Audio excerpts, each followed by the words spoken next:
Hello and welcome, guys. Eric Farewell here from Aviator in Lake Wales, Florida. Today we're on the Ask Aviator live stream, the real thing now. This is episode number 11. It's a joy to have you guys all here. There's a ton of people in the chat. Tons of people have been talking already. We've got a lot of supporters right now from all over the world. Big special shout out to Ross Gassaway, Clay Croft, and the entire Expedition Overland crew who are on their way down to Mexico for a very special adventure. We'll have some video from our experience this past weekend in Flagstaff, Arizona, where John, Ross, and I got to go and experience the biggest of big trucks. You can't call them monster trucks because they actually could drive on the road. But we had an incredible experience there, getting to know a whole bunch of overlanders.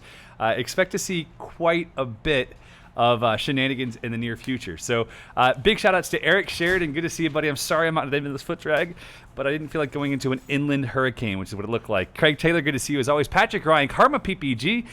Bob Blitherax, hello, sir. Ripman Riding, good to see you. Hobbs Family Adventures, I just checked out your YouTube channel, sir. I liked your 3 minutes with the family. What a cool adventure story indeed. I hope you guys make it out here to Florida to fly with us someday. That would be freaking awesome. Lee John Masters, good to see you, sir. When is fuel injection going to be introduced? Your answer is today. It's supposed to be done at Endless Foot Drag this week. We were supposed to have Viterazzi here with us right now. Mateo, you're looking great tonight, sir. I mean, Mateo Chair. Anyway. Sadly, no Mateo. They were not able to make it here. I guess their flight was canceled, some issues, and so we're trying to get them back here next week. We'll see whatever happens there. Let's see who else we have here. Michael Regis, good to see you. Jordan Kenny, good to see you as well. Kathy Bailey, something I said, not to me. Dwight Martin, yes, we are live. I hope things are well in the great land of Guam. Lee Devers, good to see you as well. All right, we're going to scroll down to the bottom and get a quick picture of who else is here. My dad is here. Good to see you, Dad and Mom. It looks like Sandor, Jeff Stangs. Jeff, good to have you, brother. I keep expecting to be in here doing cartwheels like the boss you are. Patrick Ryan, are you guys ever going to offer a female-only class? My girlfriend wants to learn but is intimidated by the weight of the machine, etc. Actually, ironically enough, we're talking about doing that in the new year. My brother, if you guys don't know, my brother is an incredible instructor. He actually, in my opinion, he's 10 times the instructor I am. Seriously, he's an incredibly talented teacher, and he teaches firearms training. You can find out more at farewellfirearmstraining.com or farewellfirearms.com. He is one of the top 3-gun shooters in the world. He's on the U.S. national team. He's on his way to Norway and Poland for competitions this summer. And he trains people all over the world. And one of the things he does is he does female-only trainings, and he's had great success with that just because it kind of changes the dynamic for the classroom. So we've been talking about doing that because we really want to see more females get into the sport, and one of the things that we want to do with that is we want to make sure that we have some female instructors on the field as well, which is why we're not doing it till early next year. We have a couple female instructors that we're working on their chops right now to make sure that they can identify with the ladies as well. So I think it'll be a really exciting thing. We're super passionate about it. We'd love to make it happen. Send us an email, john@aviatorppg.com, for more information on timeline. Probably be either January or February. We're still trying to nail down the dates for the new year.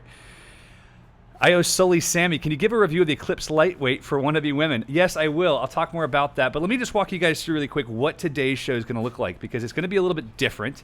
We didn't have our guests that we were anticipating this week. We were either going to have Luca or Matteo or Andrea from Viterazzi, and they couldn't come. So Lord willing, and the creek don't rise, I'm going to answer as many questions as humanly possible. And if I feel like I'm being really boring, I'm going to bring John, Nina, Alex, Chris, Mike, somebody who's hiding in the back of the room on the show, and then ask them questions so I don't have to talk the whole time. But in the meantime, I want to introduce our lovely Aviator water bottle because I need water. And I did this last week, and people seem to like it a lot. So this week's bourbon of choice is the Bullet. This is Bullet Bourbon, and this is a very special bottle because this was a gift from my friends at the Owensboro Air Show, and I was never going to drink it. It sat on my shelf since last summer, except for the fact that now I'm out of guest bourbon, people who ship us bourbon. So if you want to ship us bourbon and have your bourbon featured on the show, it's 451 South Airport Road, Lake Wales, Florida, 33859. It doesn't have to be bourbon, wine, beer, water. I like water. In fact, I had a very special water on the drive back from the airport with John. We had volcano water. It was cheap. It was on sale. It was weird. All right, so we're going to get into more questions. We've got a lot of people here that are joined us, and I want to make sure that I address as many questions for you guys as I can. Plus, we have a bunch of emailed in questions. I want to remind you, if during the week you have a question that comes to mind, you can email it to any of us, info@aviatorppg.com, Angelina, John, myself, and just tag it live stream question. We want to answer any of your questions, so don't hesitate. Don't feel like you have to ask on the live stream itself. But yeah, we will be going back and forth between the text that Nina's sending me, the screens that she's got up, and doing our very best to keep up with things. I'm not sure where Kate is, Starfighter. She's usually here. She's hiding. So, oh, she's working. Nice. That's awesome. All right, Jordan, Kenny, nice to see you. 59 degrees and rain, 20-mile-per-hour wind. We were just in Flagstaff for the Overland Expo, and we flew into Arizona, to Phoenix, and it's around 90-something degrees. And then we drive 2.5 hours, and we left right before the snow fell and the hail came. But it was blowing 30-plus miles per hour the whole time we were there. We were supposed to fly, didn't get to fly, super bummed. But yeah, it's a wild experience. Roberto, hello, Eric. I'm about to make my final decision and ask for a wing from you. Don't know if the Mojo or the Spider. Every time you say that you have a blast with the Mojo, it makes me wonder the best option. Honestly, my opinion will always be the same. Buy the Mojo. If you're going to buy one wing to last you forever and you want it to do everything, buy the Roadster 3 or the Spider 3, okay? It has a much larger speed range. But if you want a wing that's easier to learn on, that's going to keep you safe in more conditions, that's really phenomenal for kiting, the Mojo is going to be your best bet. It's going to be a glider that you're going to keep forever. It's not a wing you're going to get bored of. Yes, you're not going to keep up with your friends if they're flying fast reflex wings, but as a beginner pilot, flying something that's safe and stable is so much more superior. So please, seriously consider the Mojo. We've just bought 15 more of them, I think, so we have more of them coming. So yeah, if you guys want Mojos, reach out to us. We do have kiting harnesses as well. We have a special one called the Aviator harness. I would encourage each of you guys, go to shop.aviatorppg.com. I wish I could show you the video, but there's a great video with John and Ron Turan, and it shows proof positive that it even works for fat people. So yeah, check that out. Eric, do you have your CFI? No, Eric Sheridan, I do not have my CFI. It's something I'd like to get. As our company's grown and we've been able to hire more and more of the right people who are able to take some of the load off of my plate as the CEO, I've been encouraged to take more time for myself to do things that grow me as a person. So this year will be commercial and hopefully CFI in the next 12 months or so. It's something I'd like to do. I love to get my USHPA instructor ratings as well, and I've been working with the APPI, the API guys, about getting a master instructor's rating as well. I just think that anytime I can put myself in a position where I can learn to be a better teacher, it's phenomenal. I think that there's never a time that you should stop learning. I think as soon as you stop learning, you die. So constantly pushing myself forward to learn. So yeah, CFI is on the way. Do I recommend Sky Country wings? I've never heard of them, so I can't recommend them. I'm sorry. Matthew Pesci, is brake link set at the factory? Can it be adjusted? It is set at the factory, and it can be adjusted. Look for a video coming soon from us on how to set up 2D steering on your glider and how to set your brake length. It's something that we are working on. We haven't got there yet. It's one of the videos that's on our very, very, very long list. Maybe we'll make that this week. Sucks I didn't get to ask this when the Parajet guy was here last time, but the old Rotron engine fascinates me. Are we ever going to see it or another rotary again? Karma, basically the best way to answer that question is to say that it financially doesn't make sense. Parajet uses these primarily for military applications and for contractors, and so they sell for a much higher dollar amount. You'd be looking at like a $50,000 paramotor, right? So financially it doesn't make sense, plus it burns a lot of fuel. While Parajet has been, or Gylo Industries has been able to build these incredibly reliable rotaries, much to the chagrin of Mazda and people like that, they don't make sense fiscally or with the fuel draw. Although there's tons of power and small weight, it just doesn't make sense. All right, Immobilia. I was planning on submitting a training form. Was wondering how far in advance your 2020 trainings are booked, or if they're already booked up. We have not started filling 2020 yet. We actually haven't set dates for 2020. I plan on doing that by Friday this week. We have a strong plan to have a good outlook toward at least the first 2 quarters. I would anticipate that the moment we press publish, probably the first 3 months will fill, just based on our wait list and people who are asking for dates already. So if you're interested, fill out that information right away. We'd be happy to share with you and get in touch with you via the wait list. All right. Someone was asking about the Eclipse for a lightweight female pilot. Let me kind of walk you through. It's fantastic. We actually just took 3 of them out to the EXO guys in Arizona, and it's been a very interesting shift for me because I'm very accustomed to flying with light motors. We had the Air Conceptions, started with Blackhawk, went to Nirvana, went to Air Conception. Now I'm flying a Parajet Maverick, and it's not a huge shift in weight. I think it's about 6 pounds to the Eclipse version. But let me tell you, that 6 pounds makes a difference. I had to carry that motor literally a half a mile around this facility, which normally would have killed me. And even at the high altitude, it didn't. So it is a really lightweight unit. For females, we had Elena Dickerson, who's a phenomenal YouTuber. If you haven't followed Elena, please do. I'll have Nina drop her YouTube link in the chat. Elena is super passionate about flying. She's like 110 pounds soaking wet. Very, very cool chick. I met her at Bad Apples Fly-In last year. She hadn't started flying yet. Now she's flying like crazy, and she actually spent the weekend flying the Eclipse Atom 80. I hope she makes a video about it. I'm not sure if she will or not, but she spent the weekend flying it, and she seemed to really enjoy it. So I would definitely would encourage you to check that out. One of the things that I am looking at doing, I'm encouraging the folks both at Parajet and Fly and Vitarazi, so all three places, I'm encouraging them to consider building a shorter propellered version. I'd love to see something, instead of a 125 centimeter prop that requires a 140 centimeter cage, I'd like to see a 100 centimeter prop with a 110 centimeter cage. Just so that it's not so, so it's not so big on your back. Because if you're a 5 foot tall woman, putting something that's that large on your back could be intimidating. Even if you're a man, we've taught dudes that are about that size, 5'1", 5'3", and it's just a little intimidating having something that large. So certainly something I'd check.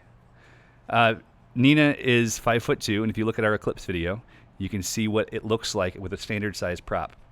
All right, let's see. Boxer briefs for the win. I don't even know what's happening. November is not full. I believe we still have 2 slots in November. For November 23rd, if you can leave your family for Thanksgiving and come here and hang out with us, I can promise you at least a turkey sandwich. It'll be great. Do you tend to find smoother air at higher altitude, 6,000 feet or better?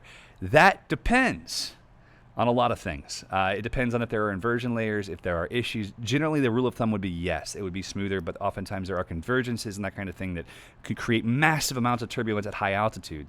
When we were flying into Phoenix, for instance, on Thursday, we had massive amounts of convergence and bumpy air at about 5,000 feet. Below it and above it, we're fine. So, Jeanot Gauthier? Jeanot? I don't know how to say your name, but I like it. Random question, future paramotor and long term, 2 strokes, 4 strokes, or electrics? I've been going like nonstop. I feel like I should take a break. All right, short version. Electrics, 100%. The future is electric. It's just not here yet. It's going to be whenever some new groundbreaking technology in batteries comes along and makes them lighter. That really is the one thing that we're missing to have the amp hours necessary in order to keep enough flight time in place. Our new electric paramotor is designed to be a hot swap for a Vitarazi Moster like the one you see behind me. It uses the same propeller. It's a big motor that we had custom built for that prop. It uses batteries that come off the shelf, so that it has a charger. You can actually go buy them at your local Home Depot or Lowe's. And with, I think it's 4 of the batteries in series, you get about a 30-minute flight time, realistic 30-minute flight time with about the same thrust as the Moster. So is that bad or is that good? It really depends on what your mission is. For us in our school, like my personal flight time average is about 11 to 12 minutes anymore because I'm usually flying when it's bumpy or I'm flying really quickly before students show up. So for me, that's perfect. For student flights, it's perfect. We can swap the batteries out. You know, they're not cheap. You're going to spend money if you're going to have batteries to swap back and forth to. But our entire electric rig is designed to be similar in cost to a Moster. So you should have your batteries, your motor, your controllers, everything, and it's all professional grade electronics. It's not hobby grade, and that's one of the things that I think that is kind of a challenge. Is right now there's a lot of hobby grade electric paramotors out there. The Open PPG, for instance, you know, they're using smaller ESCs, smaller motors. I have a couple of guys I know that are really enjoying it without issues, and I know people who've had issues. So I have not flown an Open PPG yet. I'd like to. I'd like to fly anything. I just can't stand the noise it makes because it sounds like a really, really large drone. All right. Bob Garber, congratulations on your new Mojo Medium, sir.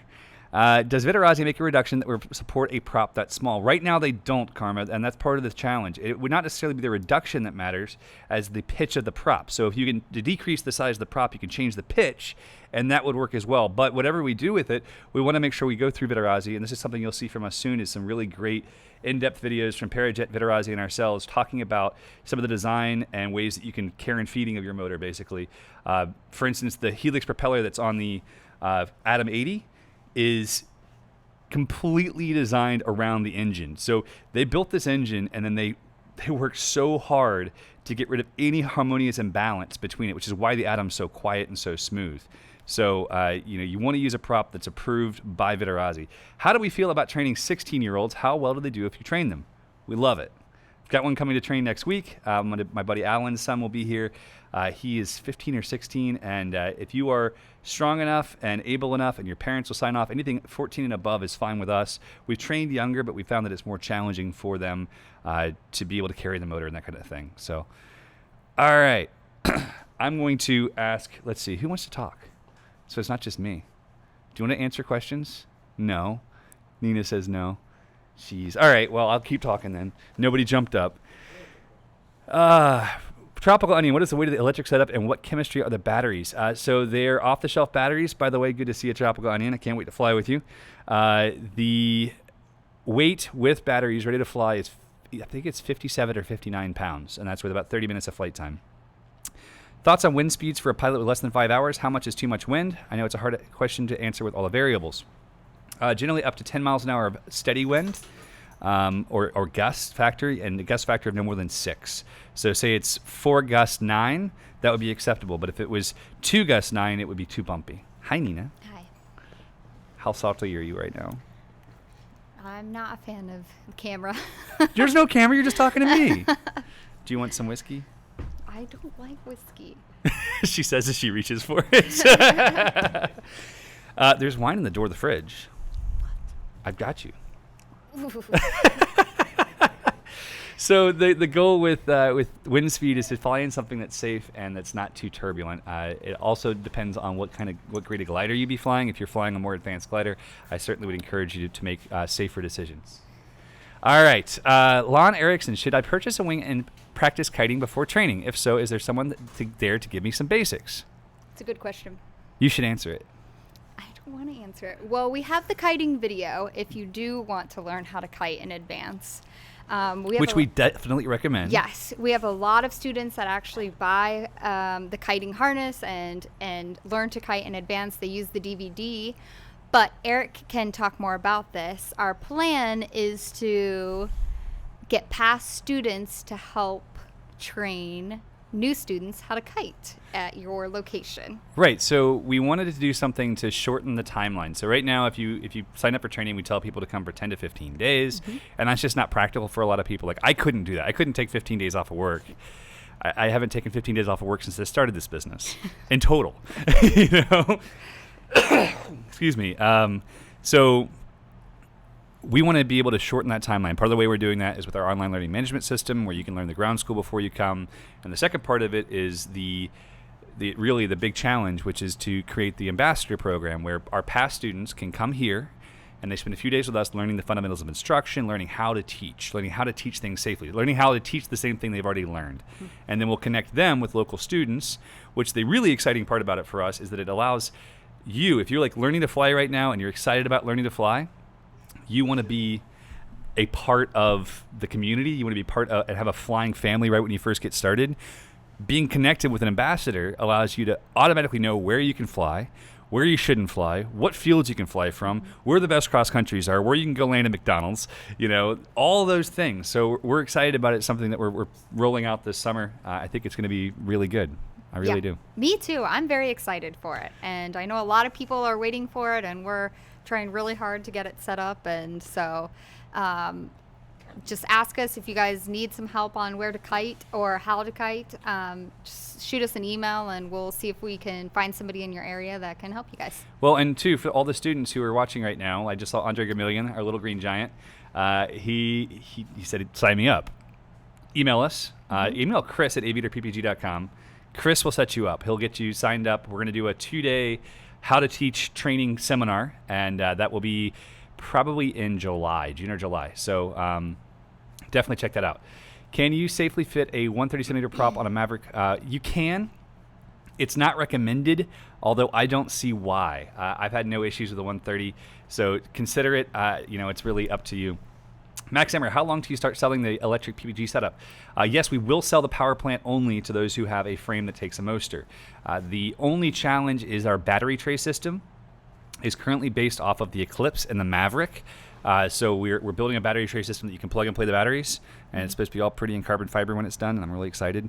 I don't know I don't know when it's going to be done, but it will be done soon. So Starfighter, what's a DVD? You can also watch the video live on YouTube on how to kite.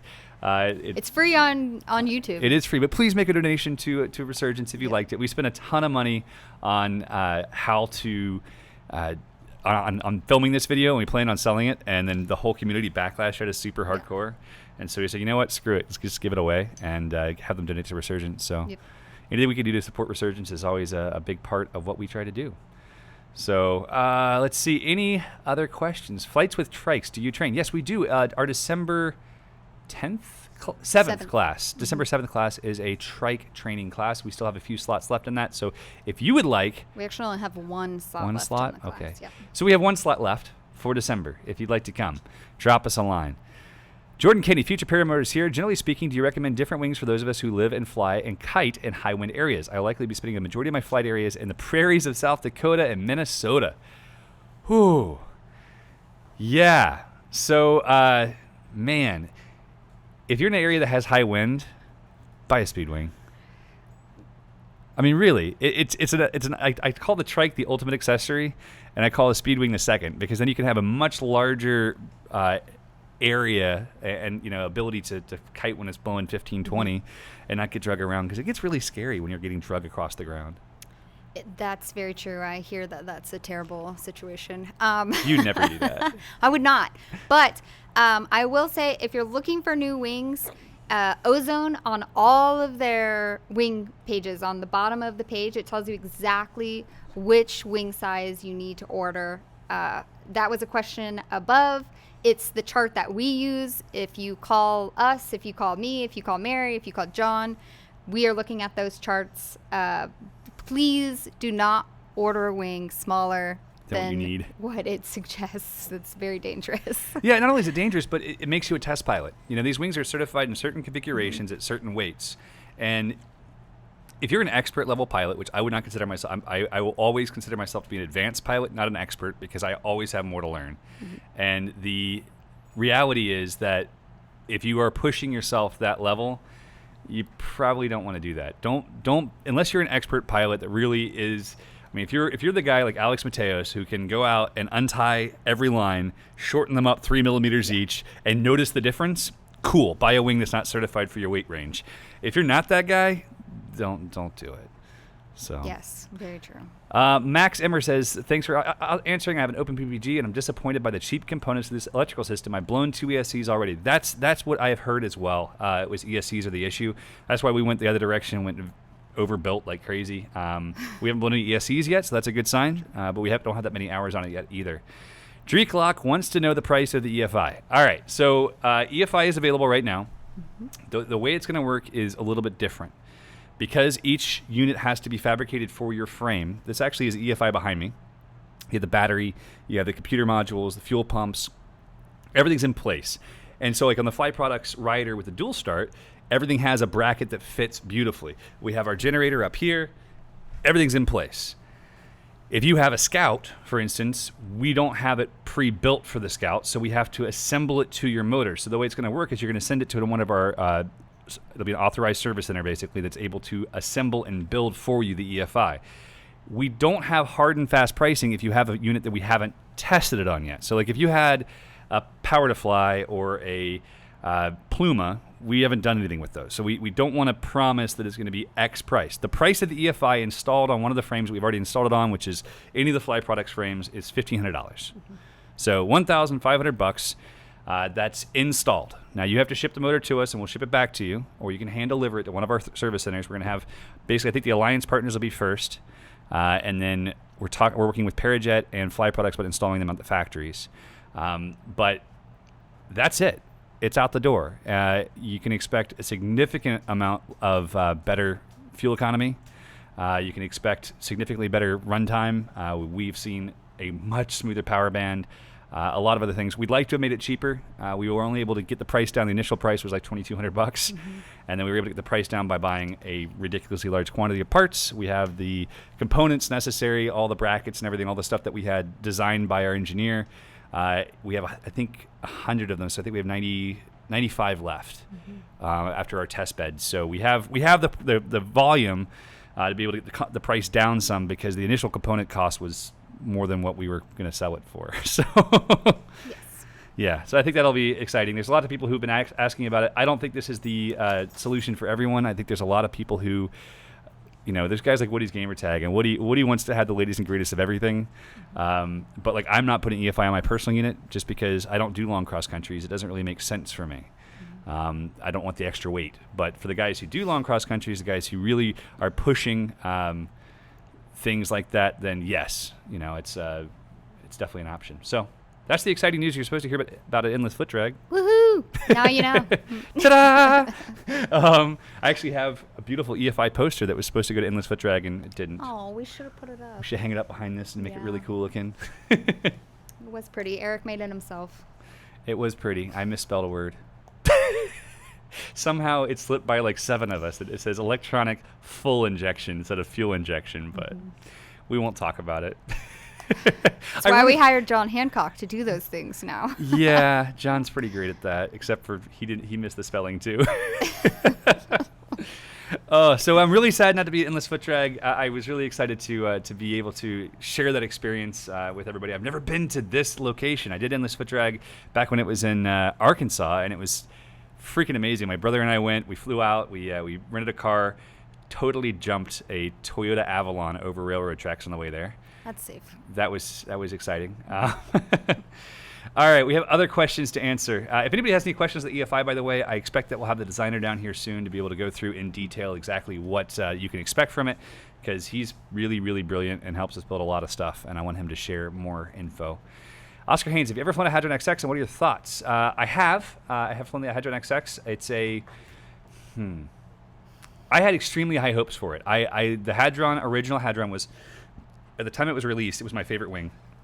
Hands down. It was a phenomenal glider. It had better roll rate, more stability, more speed. Didn't require speed bar to go fast. I absolutely loved the original Hadron, and when I flew the XX, I was severely disappointed. Somehow they made a wing that was harder to launch, that was more mediocre at more things. The Hadron wasn't great at everything. It oscillated a lot. It had a few different things, but the Hadron XX was just super duper mediocre in my experience. So not my favorite, not the worst, not the best. I've seen a lot of issues. In fact, we had a guy here from the Polish national team who had the wing come up halfway and then go parachutal as he tried to launch, and he broke 2 frames in the space of a few weeks. Oh my goodness. And luckily didn't get hurt. So not my favorite thing. Something to consider. As far as Ozone having new gliders, they do have new gliders coming out. The new Spider 3 will release in about July. 5 weeks? Yes. Yeah, 6 weeks.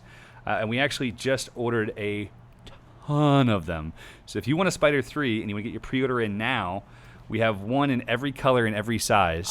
We've actually already sold 2, so shoot us an email and make sure that we have Yes. the one you're looking for. So Sorry. email info@aviatorppg.com for the pre-order. They're literally flying off the shelves, which is great because they aren't even on the shelves yet. But it's not a bad thing. If you pre-order them, we cannot release them until July, though. Sorry, we guys. can't. Sorry. But you'll have them on the shelf at least. Exactly. You won't be waiting for 6 weeks after that, which is a good thing. Are you ever going to get into fixed-wing ultralights? Matt Miller, I have owned a ton of fixed-wing ultralights.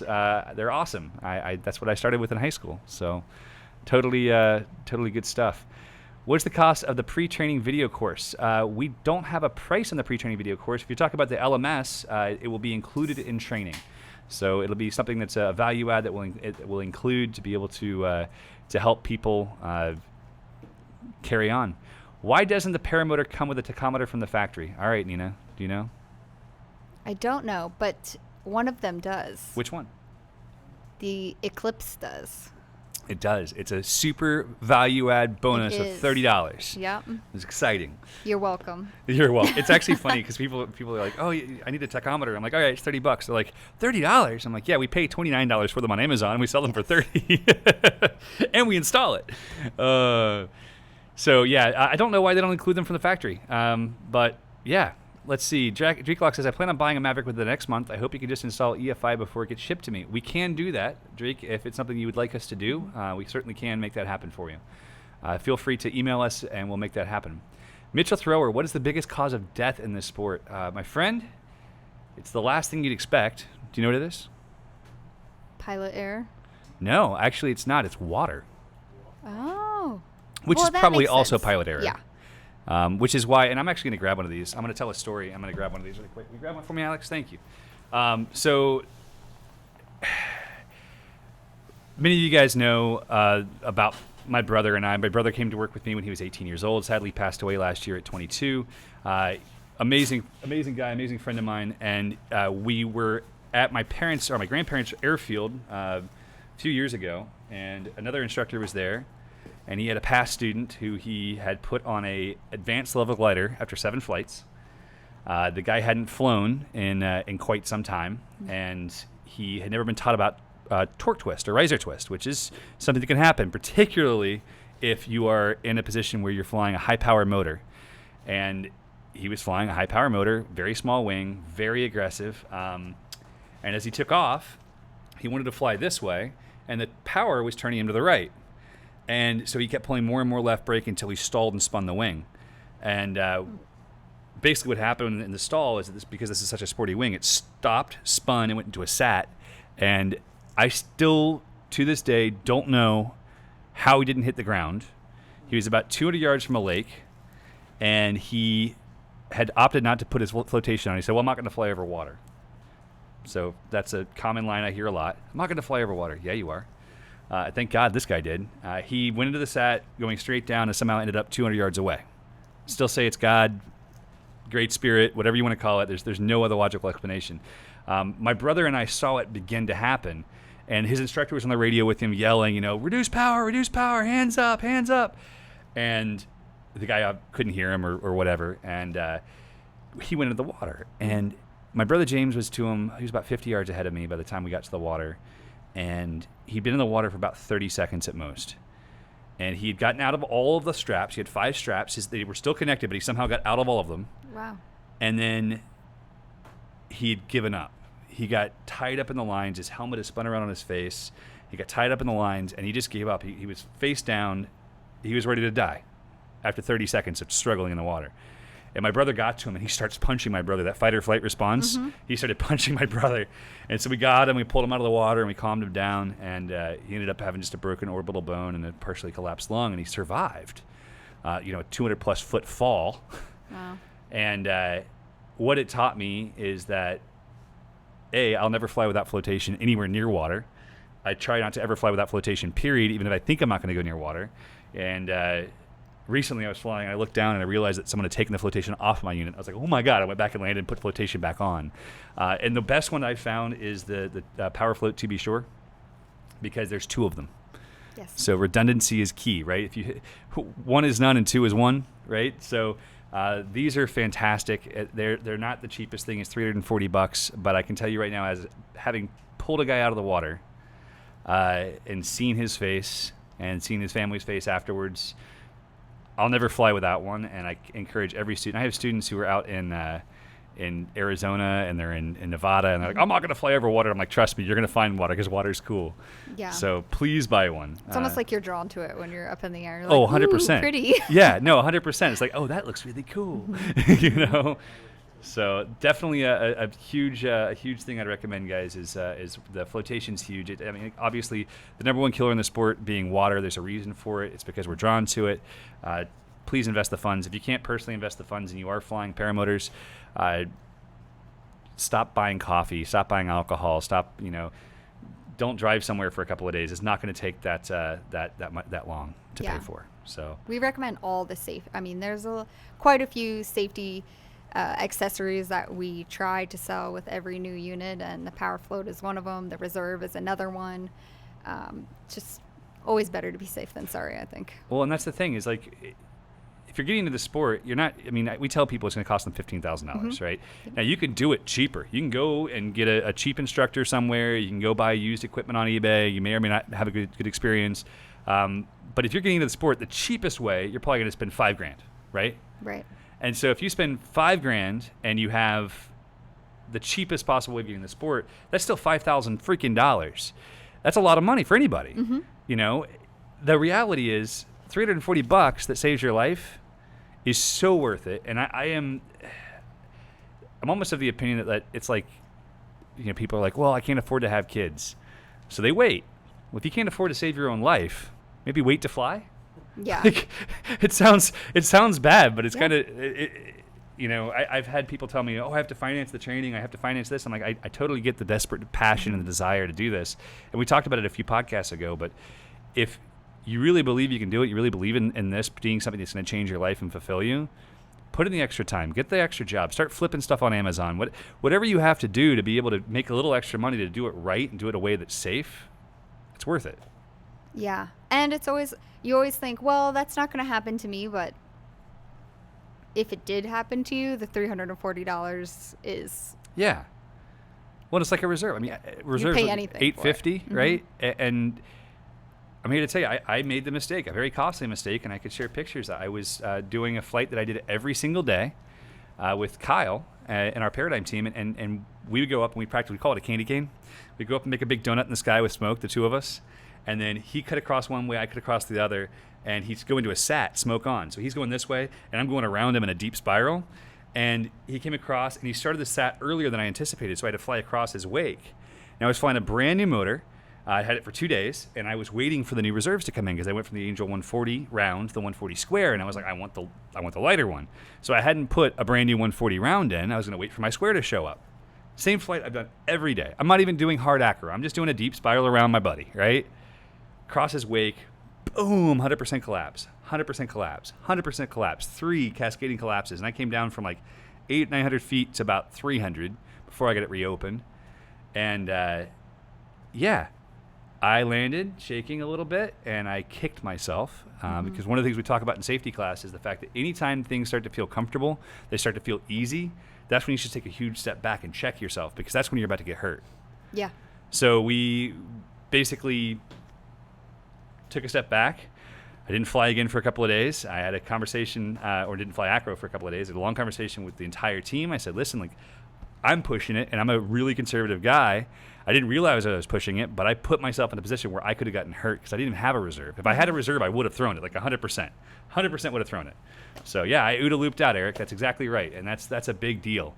What would you recommend as a starter paramotor to get into the sport? Hidden Squid, right now, the majority of the motors we're selling for beginners are the Parajet Maverick and the Fly Products Eclipse. They're both lightweight. The Maverick's super strong.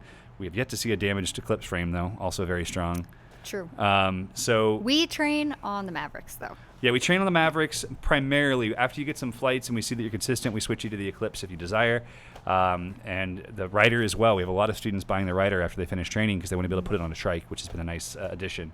So really, honestly, my friend, this sounds silly, but all paramotors are terrible. Every single one. I don't care if you buy the most expensive paramotor. I used to own one.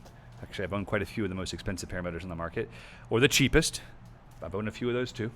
They're all crap. They're high-strung two-strokes, and they're going to run at high RPMs, and they're going to have lots of vibration, and parts are going to break. And the only real answer is, A, what does your instructor recommend? And B, what's your frame made out of, John just said. But B, the most important thing is who supports you when it breaks. Yep. The reason why Aviator's grown the way that we have has been because of the teammates like Angelina answering the phone, going through stuff, guys like Alex going through warranty requests, fighting for the customer, covering stuff on our own. I don't have the numbers yet. I'm supposed to get that last Monday from what our percentage of warranty request versus warranty fulfillment was from our previous manufacturers. Right. But it's astonishing, and this sounds kind of silly, but it's astonishing how much more we covered than the manufacturer covered, because we felt like it was a problem that the customer deserved to have a good experience, and the manufacturer didn't think it was their fault. So whoever you buy from, I'm not saying you should buy from us, but I'm saying you should buy from someone who will support you. That's the number one thing, the most important thing. Find someone who will support you. Yes. So we keep trying to support people even when it gets really tired. We're trying. We're doing the best we can. Yep. All right. Phobia, what does DBAD mean to you? What does it mean to you, Angelina? I have no idea. You have no idea? Yeah. Don't be a dick. That's actually our #1 rule here at Aviator. We had to change it so we're a little more family friendly, but for the last 7 years, our first rule of our school was DBAD, simply because we've always said that you can go to a lot of schools and become super pilots or whatever, but we want our students to leave here being the most courteous, respectful, gracious ambassadors for the sport possible. Right. And so we want you to be safe, we want you to be courteous, and that's really been the big thing. Ian Cresswell, what do you think of the Mini-Plane Top 80? The Mini-Plane Top 80 is a fantastic motor that is only outshone, in my opinion, by the new Atom 80. The Atom 80 is a fantastic evolution of the Mini-Plane. They're both great engines, both great setups. They're both great things. The Top 80 has been a great engine for a really, really long time. When will Nina begin her training? So I have started kiting. I've kited one time. One time. I did one time. Ron Turan was here. He sort of helped me. He sort of insisted. Yes, he insisted. We do think that most people should learn how to be pilots while we work here. And I am learning. If you guys have talked to me on the phone, I'm trying very hard to learn as much as I can as quickly as possible. She's crushing it. It's amazing. Yeah. So as soon as I get time to actually sit through a class, then I most definitely will be learning how to fly. You're never going to have time if you keep working here. I know. I've been in the small airplane. So for you guys who are watching the podcast, listening to the podcast, Alex just dropped a beer off for Nina. John just left behind the camera and came out and drank it from in front of her because she can't have gluten. Right. And so he's secretly protecting her, but there is a carton of wine in the door of the refrigerator. I do. I have celiac disease, so if you guys do send anything, remember that, okay? Yeah, take care of Nina. Take care of Nina. It's very, very important. I'm the one that needs all the alcohol. It's in this true. office. She has to deal with all of us. And Mary's not even here to protect her right now. I know. It's terrible. It's true. All right. So but I am learning. I promise everyone. Well, and that's one of the cool things is Nina is not only learning, but she's learning well, and she's doing it right. She's got a lot of other female pilots in the area now to learn from, and I think we're going to get Catherine to teach eventually, so we'll see. Yes, and Catherine is a good inspiration because she just went for it, and I have a couple fears that I haven't quite tackled yet, as far as making sure I'm in the right headspace, which I think is really important when you're flying in the air with a motor on your back. Yes. So it will be done. I'm working towards it. And as soon as I have enough time to learn the safety course, that's very important first, then I'll get up there. It'll happen. We're going to go on a tandem soon. Mm-hmm. I promised my daughter Eloise I'm going to take her for a tandem. Oh my gosh, she's going to love it, probably more than the boys do. So the boys haven't been either. So my daughter Eloise is 4, and we had something called the project, which any parents out there, I encourage you all to have the project. The project was that they had to speak respectfully, say yes sir, no sir, yes ma'am, no ma'am, and do what they were told. And first off, they'll never win the project, ever in the history of mankind. Now, my 7-year-old won the freaking project. He spoke respectfully. He was gracious. He's also the oldest child. He got it, right? Like, right. I can do something and get what I want, which is why you got to go for a flight in the RV, which is fantastic. Oh, and he loved it. He told me all that. Yes, he didn't love the barrel roll so much. No, that's what he said. But it's probably because the parachute was giant on him. So that's her winning the project, which she did win the project because she had about 5 minutes where she didn't whine. She gets to go for a flight. Score. So great. Mark Donor, thoughts on the Parajet Volution? I think it's a freaking work of art. It's so beautiful. We have one. We have one. We actually have one in stock right now, Yes. and it's in custom white with red arms, and it is... It's sexy. It's a so sexy paramotor. It looks like an iMac, like those old iMacs, you know? Were they iMacs still, like the colored ones? Mm-hmm. Yeah, so like... It has that feel to it. It's all curvy and sexy and schmexy. What's really cool about the Volution is that there's one guy since the beginning that does all the welding. Really? So one guy touches that. He takes a round tube, cuts it, bends it into an airfoil shape, welds it, grinds the welds, makes everything beautiful. I mean, literally, when Simon took over at Parajet in November, he started running the numbers on what it cost them to build it and realized they weren't making any money on it at all. I believe that. I do believe that. Yeah. I can't wait to go to the factory and see how the paramotors are made. You just want to go to the pub. True. But I also love watching how it's made, and I'm Yes. so excited to actually see how everything is set up.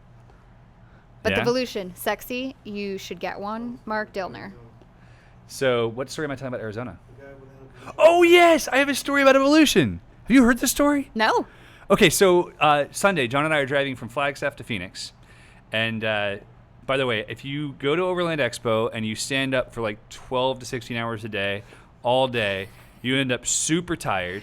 So we're driving back, and I'm like falling asleep at the wheel. It's fantastic. And all of a sudden, as we get into Phoenix, I see a guy in a white, I think Suburban or Expedition, driving down the highway with a gray Parage Evolution on the back.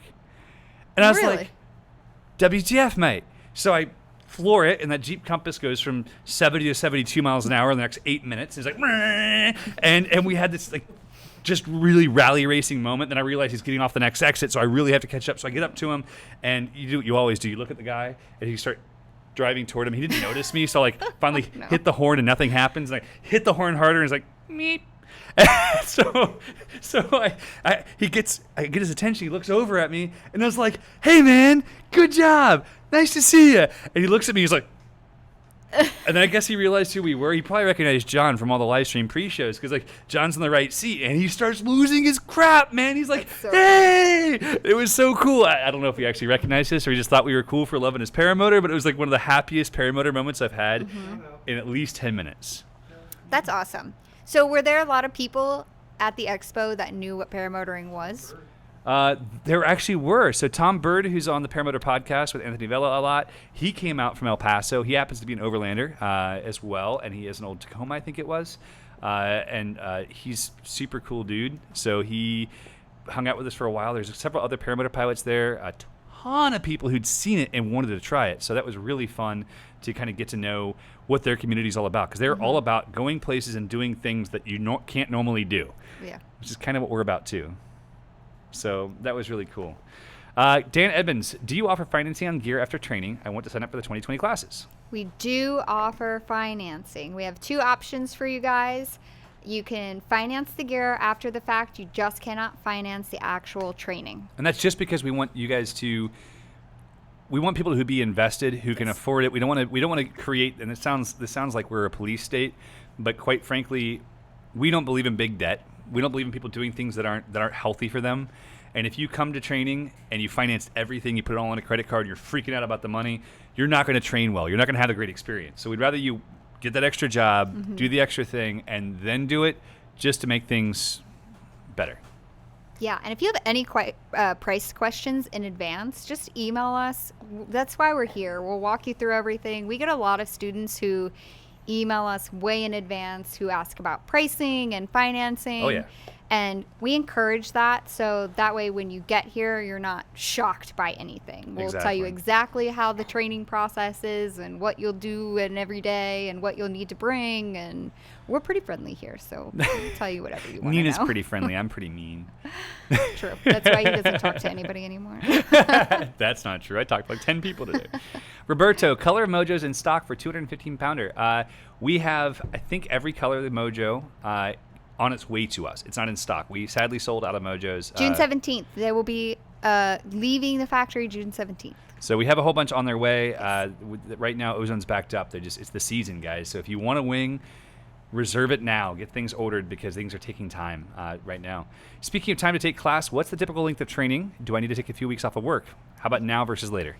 Yes, you do need to take time off of work. We suggest 10 to 14 consecutive days. Pretty much the longer you can stay here, the better your situation is going to be.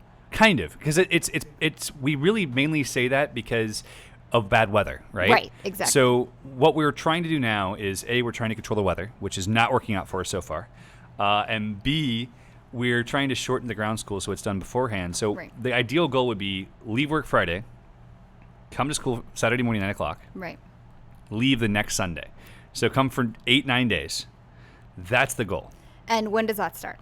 Realistically, anytime you're going to schedule for class, right now, which would be November on, you should be able to come for 9 to 10 days and knock out everything you need to get done to go home. Unless we have terrible weather, in which case you have 60 days to come back. We'll take care of you. That's only happened one time, though.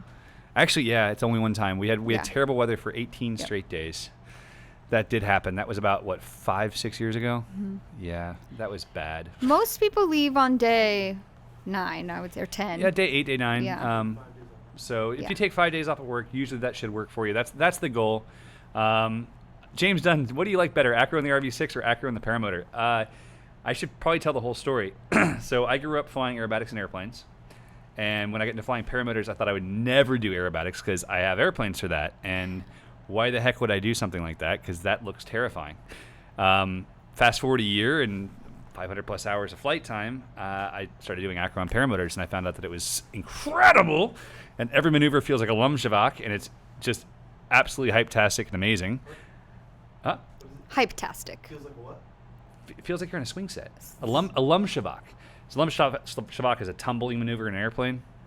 Sorry, John's asking questions behind the camera again. So the paramotor makes everything feel that way. It has that progression, which is just an incredible feeling. But on the back end of it, airplanes are different. It's art and science versus feel. One of the things I love about paramotors is that I've been flying for 7 years, and I have flown almost every day for 7 years, and the last couple of years not quite as much. But what I've discovered is that every flight challenges me to do things slightly differently. That's why it never gets old. Like normally with any hobby or sport I've ever been into, I'm tired of it. Mm-hmm. I kind of get to a point of mastery where I feel confident. I've been able to hit my my things I wanted to accomplish list. Paramotoring, I never get through that list. There's always more that I want to do. Like the last few weeks I've been working, 2 months ago I told this story, and I was working on my barrel rolls, and I was shifting when I weight shifted. So I get upside down, and I'd start the weight shift the opposite direction early so that it would snap the other direction faster.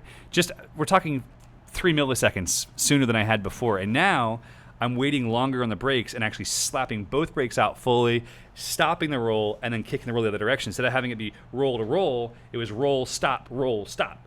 And it sounds like a silly thing. Those of you guys who do acro and paramotors understand that it just becomes a part of your flow and the balance, and it really is, it's intoxicatingly fun. With airplane, for instance, last Sunday, Mother's Day, because I'm a terrible person, I went for a great flight with my buddy Nicholas Kane. Nicholas is a young pilot who I've known for many years. He flies a Pitts S1. We went from the RV6, and we're flying around, and oh my God, he scared the pants off of me. Oh, no. Because I hadn't flown acro in the RV, like real acro in the RV, because I wanted to go up with someone who knew what they were doing. I hadn't flown a fast airplane in a really long time. I've never owned an airplane this fast. So accelerated stalls, big wing overs to the point where you kick it over the top like a hammerhead, like just kind of getting the balance down. That first accelerated stall, we pitch up, wait, roll, pitch, and it goes snap, bang, and like you can hear the tail shift into the windstream, and because it's a metal airplane, the airplane goes whap. Like, sorry, headphone users, it's so loud, like it's so brutally loud, and it scared the pants off me because I'd never done it in a metal airplane before. We'd done accelerated stalls in like the Blanca Super Viking. It's wood, it doesn't sound like that. I was like, oh my god. But then you do the LFG, which is the let freaking go. You just let go of the stick, and it rights itself and flies away. Yeah, It's like sounds right. LFG. This is a good conversation for John to kick in. He really loves small planes. It's his favorite. It is his favorite. He loves them. He did not know how much he loved them until he came to work for you. I'm pretty so sure, John, that we need to get a microphone for the desk just so you can say snarky comments and reply. I'm gonna switch spots with John so he can tell you all about how much he loves small airplanes. Thanks for being on, Nina. We appreciate it. I don't get in small planes, and I won't. Ever? They freak me out. Okay, tell the story why. I don't want to.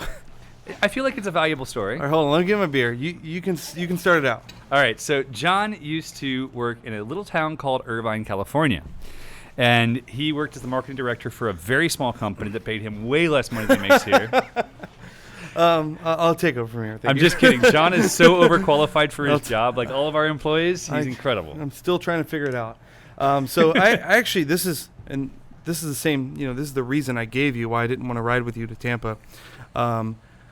in 12 months of sitting in a really nice office overlooking the 405 freeway, I saw zero car accidents and 2 plane crashes on the freeway. And I could see about a 10-mile stretch of the freeway. I saw 2 planes land on the freeway. So I don't get in them. That was it for me. I said in 12 months I saw 2 of these. But I feel really incredibly safe under a wing on a paramotor. I really do. It's bizarre. I feel so safe. Well, I mean, and realistically, statistically, you are safer on the paramotor. You heard it here first, folks. Don't get in small planes. No, but the thing that you have to actually hear is this, and that's that no matter what you're flying, it's good. I don't care if you're flying a drone, a kite, a remote control airplane, a paramotor, or an airplane. The reality is you need to hashtag fly all the things. We need those shirts made, by the way. Hashtag Yes, fly all the okay. things, please. Yes, fly all the things. Because that's my slogan. And I truly believe like the best day ever used to be when I lived in Southern California, we had what we call epic days. And that's the day where you go scuba diving, skydiving, snowboarding or skiing, and surfing all in one day. That sounds like San Clemente. That sounds like heaven on earth, right? So epic days are cool. Now I just want to fly my drone, my paramotor, and my airplane. And someday when I grow up, I'll have a helicopter too. Actually, I don't even really want a helicopter. No, they don't. They barely fly. They only fly because they're so ugly the earth repels them. Yes. Right? Yeah, they are ugly. They are hideous. A huge shout out to my wife Danielle, who's in the chat right now. Thank you for the best Mother's Day ever. I enjoyed it. I hope you did too. And if any of the kids are watching, hi August, Arthur, and Eloise. What did you guys do for Mother's Day? I went flying. Oh, nice. And then I made beef bourguignon for the next 5 hours after that. Bourguignon. Bourguignon. It's very good. I don't know what that is. See, I can cook. I can follow recipes. Ooh, I can answer this. Roberto. Oh. Oh no, you went Matthew Underwood? Yeah, Matthew Underwood says, I drive and travel a ton for work. What would you recommend for a motor that needs to live in the trunk of the car? And the obvious answer is the Volution. It actually is. So the Volution, one of the advantages of the Volution is that the Volution has a 4-part cage. Wow. So instead of having to put in spars and put the cage around it and then have this thing that swings around and hits you in the eye, you can... I forgot about that. If you guys haven't seen it, look up the Eclipse video, the Eclipse assembly video. I get poked in the eye pretty hard. I left it in. That was my fault. No, I loved that. Yeah, the slow-mo was fantastic. Hey, anytime you have the opportunity to mock me, go for it. It's all good.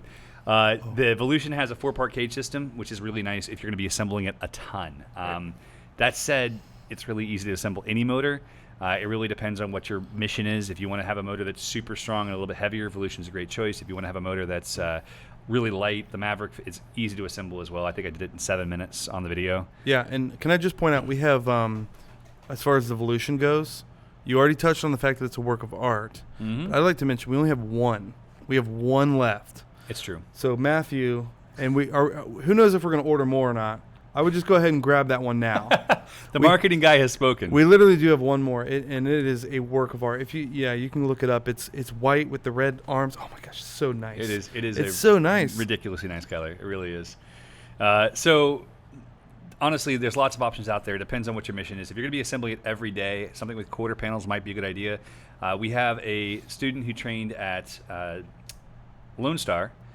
I'm failing on his name right now. Ron Turan. Scott. Oh. Scott Shamka. Scott is a truck driver. Yeah. He has a motor exactly like the one behind me. It's a Fly Products Rider with a dual start, and he flies all the time. Yeah. Literally, the guy is like driving rest stop to find a big enough field to fly from. I'm so jealous. He's flown all over the U.S. He learned to fly like a month and a half, 2 months ago. Nice. He's flown all over the U.S. He's already racked up like 20 hours. He's never flown twice in one state. What a cool That's awesome. heritage to be able to say you've never flown twice in one state. So yeah, that is sweet. Yeah, really good dude. Scott's crushing it, and he's got the same motor here. He breaks it down, puts it in the sleeper, I believe, and off he goes. All right, let's see. Roberto has a question for you, John. Can you walk him through what you recommend? What size wing for 215 pounds? So myself, I am 215 pounds as well. Sure you are. Which leg? As you can tell, I'm close. I'm right there with you, Roberto. What size wing? I don't have the chart in front of me. My guess is Mojo large. That's correct. Yes. So it really depends on your physical Thank fitness you. and your age and the altitude you're flying from. So if you're flying at sea level, you're 37 years old, you're 215 pounds, you're in good shape, you're 6 foot tall, I'd say absolutely Mojo Large would be a fantastic choice for you. If you're 65 years old, or you're flying at 5,000 feet, I'm going to say Mojo Extra Large. Yeah. If you're 17 years old and you're an absolute baller, I would say medium if you're flying a light enough motor, because you'll be right at the top of the weight range. So it really depends a lot on height and weight, etc. Can I ask my own question? Sure. When we were in Flagstaff, it was a little bit difficult for me to breathe. The air density was 7,500 feet. Yes, and that was when it was 41 degrees. So how does that work with your wing? If for example, I fly a large here at, I'm, what am I, 260. Right. I fly a large here in right at Florida. the top of the weight range. I mean, is there any way I would get off the ground with that same wing? So Ross put it perfectly. He was trying to launch at 5,000 feet or 7,000 feet. I don't remember which. And he was flying his Spider 24. He's 170 pounds. And he said he ran for 700 feet and didn't get off the ground. Okay? Okay. So anytime the air is thinner from density altitude or actual altitude, right? The density altitude makes a huge impact. It's part of the reason why we didn't fly this weekend. There was an opportunity we could have flown for maybe 10 minutes on Saturday morning before the winds came up to over 30 again. Yikes. And for me, the juice wasn't worth the squeeze. I didn't want to get up early as heck in the morning, and go fly over a campground or next to a campground that would wake people up and annoy them. Right. And then I really didn't want to run 1,000 feet to get off the ground because I didn't have a performance wing there. We Right. had, the XO wings, which are Roadster 3s, which are not super high performance wings. So it's really a tough balance. Yeah. So what you're saying is we're not going to be opening a school in Flagstaff anytime soon. Just based upon the winds that we saw, no. It was so windy. Oh, it was crazy. Oh, it was nuts. And my freaking allergies were on fire the whole week. Yeah. So, all right, E-Teamer, but I will say this, gorgeous town. I want to go It's- back and just eat and drink for like a month. Yes, it was Sweet Town. Yeah, that town was amazing. E-Teamer dude, still got love for the Rider, or is the Eclipse pretty much replacing it? It's absolutely not replacing it. For everything we have, right, there's an equal and opposite reaction. So the Eclipse is very light. It gives up some of its strength that the Rider has. The Rider is ridiculously strong. Yeah. It gives up some of its comfort. Mm-hmm. The harness is a fraction of the weight, and Right. with that goes a lot of the padding. So for hardcore cross-country guys, or for people who want to Turn this around. people who want to do stuff that's a little more long-term flying. Look how easy that was. Look at that. That was beautiful. Let me unfold this. You're going to want to have a Rider harness. Now, you can get a Rider harness on an Eclipse. It's a special order. It costs more money, blah, blah, blah. Never mind. But you're going to be Uh-huh. adding roughly 7 pounds to your Eclipse because the harness is so comfortable. And that's one of the reasons people love the Rider, is because you have an insane amount of weight shift. You got a lazy boy in the air. A lazy boy in the air, a really wide seat. That's why, like, guys your size, Yep. that motor is better for you than the Maverick is. It's not made for a little English guy. It's made for a giant Italian. I prefer the Maverick, just because it's so sexy. It is really sexy. It's so sexy. I love the Maverick. And it's a hug. I'm getting a nice hug. Yeah. I'm 260 pounds, and I'm the fattest guy you'll ever meet in your life. And I fit in the Maverick frame really, really nicely. When I get my hang points just right, I can weight shift like crazy. I can weight shift into a spiral. Not really, but pretty good. You can. Yeah. You definitely can. Dwight Martin, so when I figure out how I can work for Aviator, do I have to drink? I've been dry since 95. First off, congratulations on your sobriety. We actually don't drink that much here. It's a live stream night thing. My parents have been sober for close to 40 years, actually, which is freaking amazing. So I am so honestly honored by the fact that they have not had a drink, and a couple of our other employees are also sober. So no, you don't have to drink, but I would love to know how you'd like to work for Aviator, particularly from Guam. We've had a few Filipino contractors that have helped us with graphic design and that kind of thing, but maybe you could do more for us. That would be freaking sick. What's Guam? It's an island Okay. in the Pacific. Sweet. Where the U.S. Navy has a giant base with lots of nuclear submarines. Cool. Cody It is a Commonwealth of the United States. Esterline. Who's that? He's in a class upcoming. Cody, what's the date of your class? Nice. We want to give you a detailed shout out. A detailed shout out. But I can't remember what the date of your upcoming class is. It might be this coming class. No, it's not. I don't know. Nate Gill, when y'all travel to the Lightcoming Air Show, by the way, Nate, I just had to throw you under the bus, my friend. I'm from the South. It's Y''ALL or YA''ALL. YAWL does not compute, all right? I understand that's how it sounds.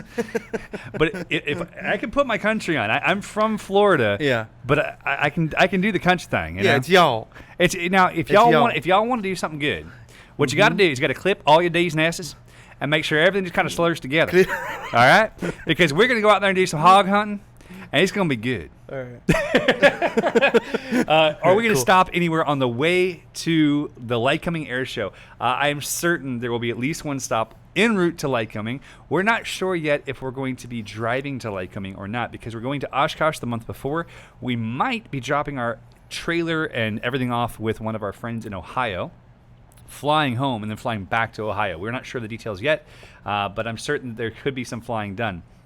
Can you scroll up just for a moment? There Can we I go. just point out, you Yes. just touched on something that reminded me.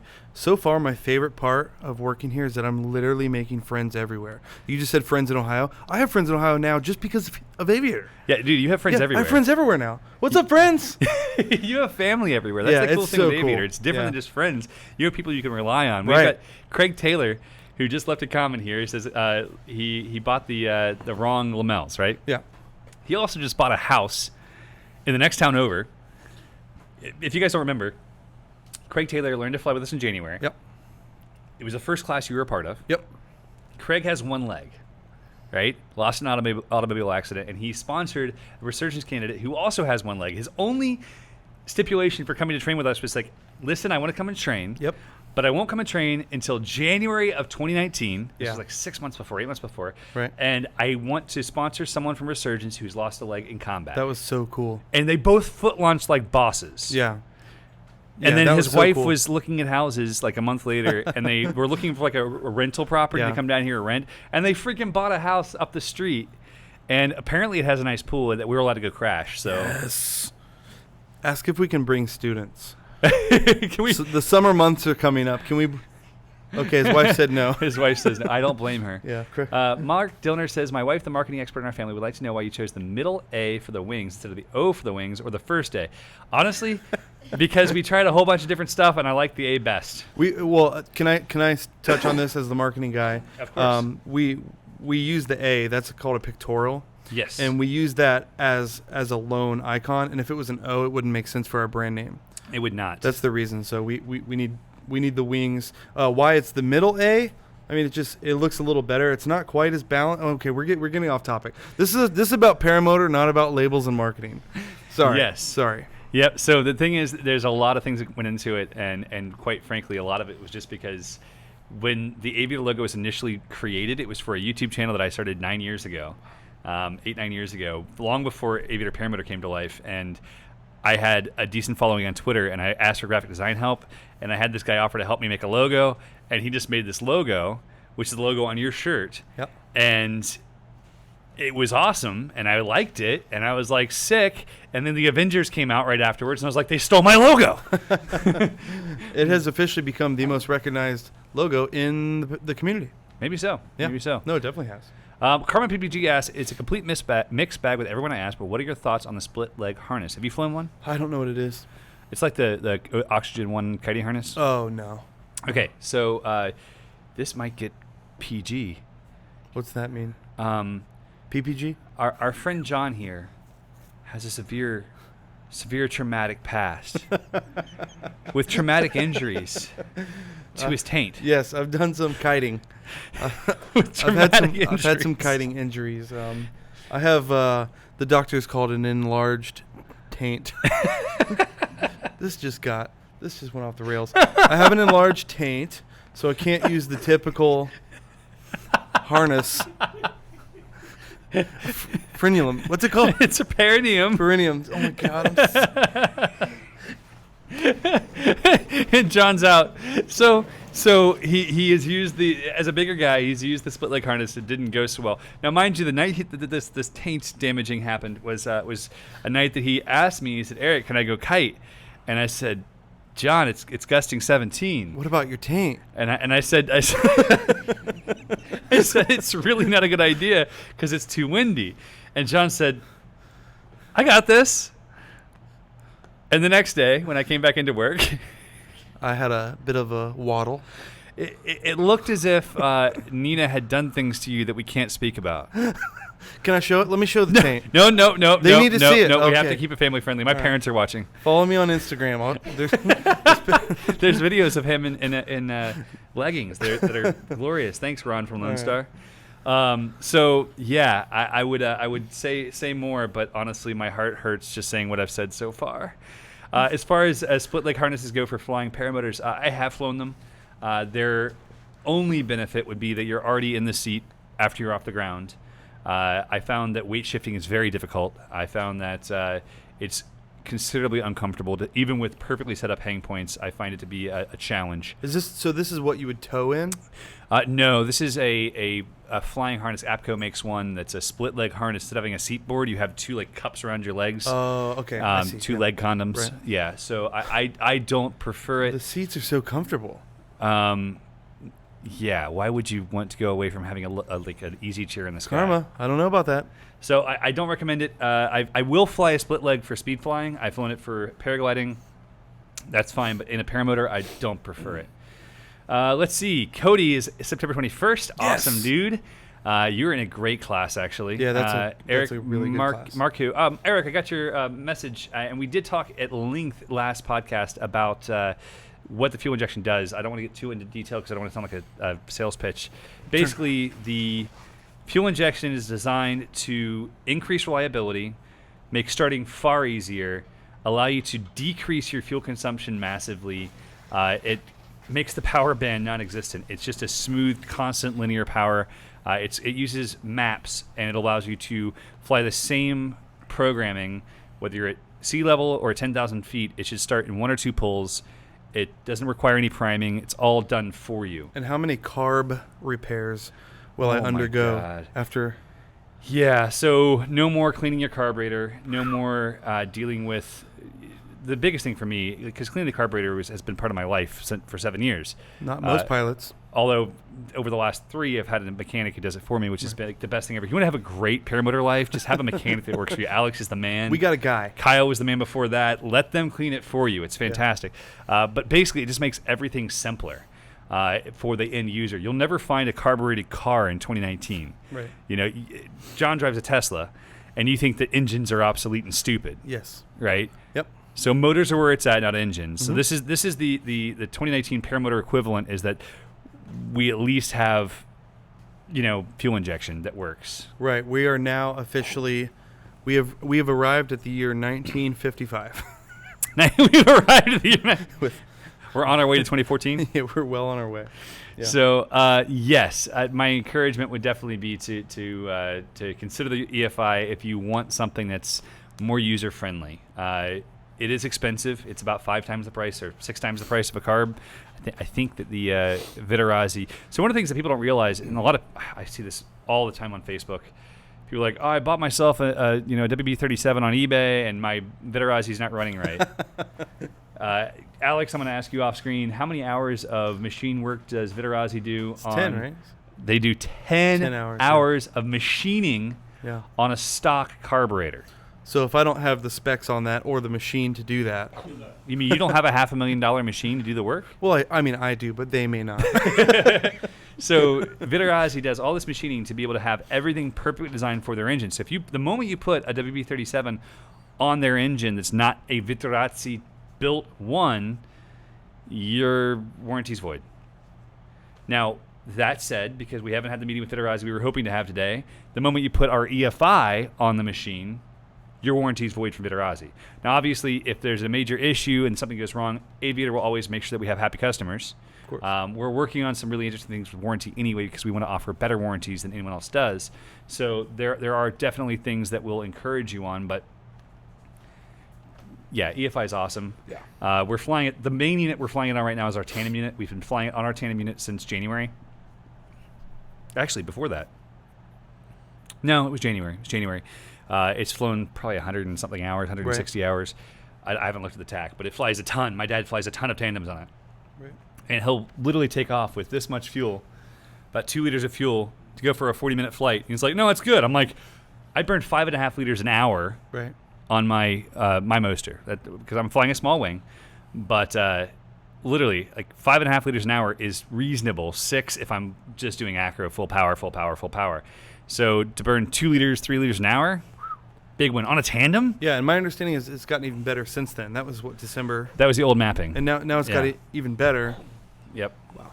So it's gonna what you're saying is that it's going to make fuel. It actually it reproduces dinosaurs in their taint.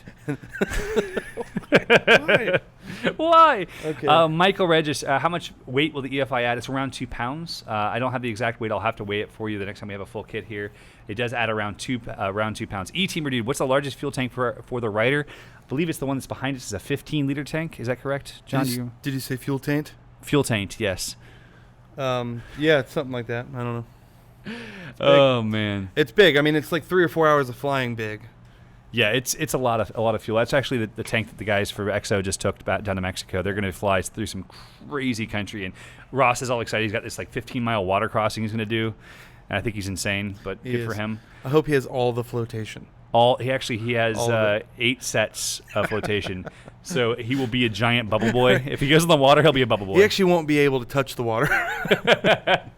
Awesome. Jake Stengel says, do you know a legit instructor in Southern California? I would plan on flying the mountains in my town at 6,750 feet. First off, Jake, you are a braver man than I. I know lots of people who have flown high altitude. I'm not one.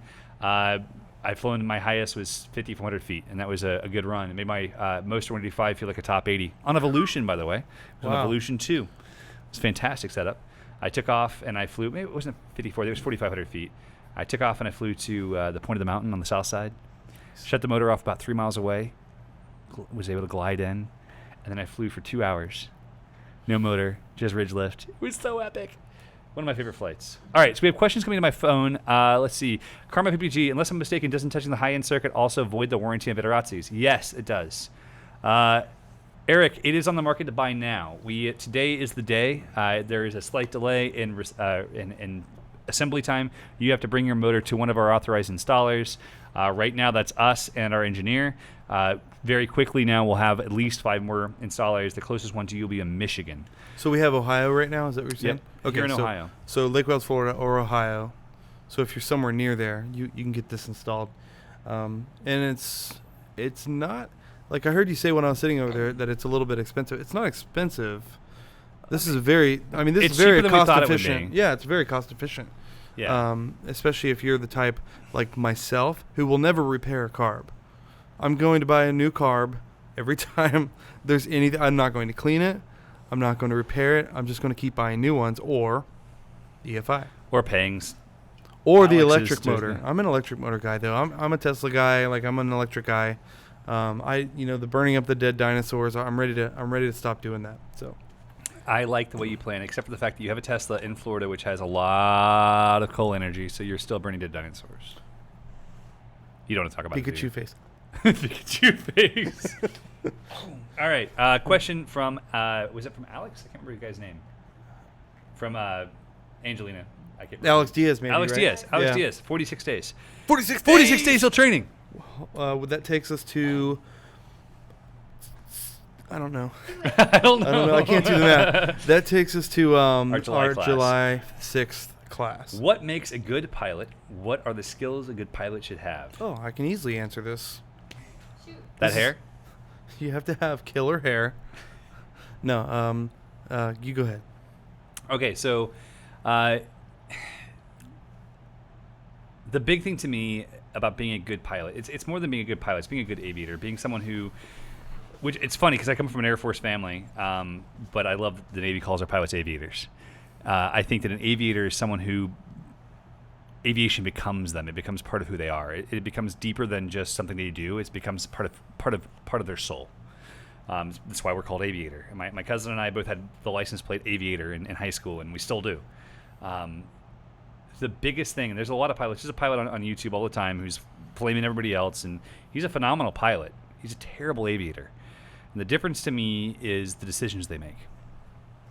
It's the decisions on when to fly, when not to fly, when to push things, when not to push things, when to make the decision that your brain's not ready to fly. We had a student last class who everyone else had flown, all 5 other students had flown, and he goes in the motor, it's running, it's on his back, he's clipped into the glider, and I look in his eyes and said, "Do you feel like you want to fly?" He goes, "I don't think I'm ready." The next morning he flew beautifully, and he flew, I think, 18 or 25 more times beautifully, and he went home with his gear. But you know what happened during the debrief? Were you there for that?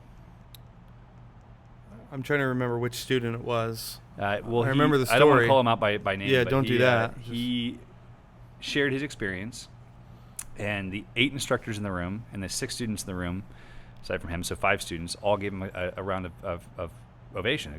Not a standing ovation, but standing for the instructors who were standing in the back. That's kind of a big deal. Yeah. Right. It's making good decisions. And Right. so I think that the mark of a great pilot is a pilot who chooses to make great decisions. Right. This weekend, our chief instructor, Chris Garrison, who's our SpaceX launch director, who's one of the wisest men I know. He's a very even keeled. He says his superpower is being able to stay calm on the outside no matter what's happening. He really does. He really does. And he was flying at Bad Apples Fly-In. There's 200 pilots plus there. And he flew one time in the whole weekend.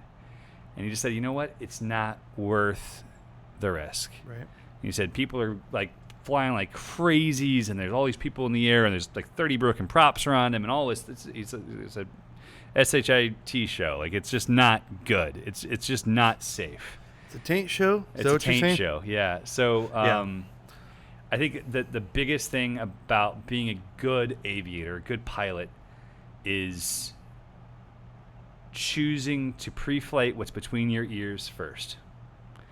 I've had one accident in a paramotor. Karma PPG says, my simple answer to the question is to who a good pilot is the one who has good instincts and trusts them. My accident was partly my fault, mostly my fault. I was flying not great gear on a really spicy wing, doing hard turns, and I had a mechanical failure that put me in the roof of a house. It was my decision making mixed with gear. I don't blame anybody but myself. My wife woke up when I went to fly that morning at 5:30 in the morning, and she almost told me not to fly. She's been told that anytime she feels that way, not to fly. I was supposed to fly, Thursday. I pulled the airplane out. I pre-flighted it. I'm ready to go fly the airplane. I'm stoked to fly. Just gone through upset recovery training. I'm ready to go out and do some aerobatics. I literally get everything ready to go, and I go, I'm not feeling it. Nice. I'm not feeling it. I'm not gonna push it. I'm not gonna push myself in a way that if there's even the slightest question in my mind, and not just the decision to fly or not to fly, but during the flight, there's a million decisions. And realistically, if you're flying for an hour, maybe it's 1,000 decisions. But as you become more and more advanced and you're building your skills, it's going to become a million decisions because you're understanding more of what's happening. Do I make a right turn at 30 degrees or 31 degrees? Do I make a right turn at 90 degrees or 65 degrees? It's constant decision making. And realistically, the biggest thing, Alex, that you want to consider is, what does your heart tell you? I don't care what you believe in spiritually, but most people, unless you're truly an atheist, will believe that there's some greater power, some energy source, something that has some dominion or control over who we are. And that speaks to your heart, right? That speaks to who you are. And I truly believe that if you can learn to listen to it, you can make the decision to follow that, you're going to live a better life.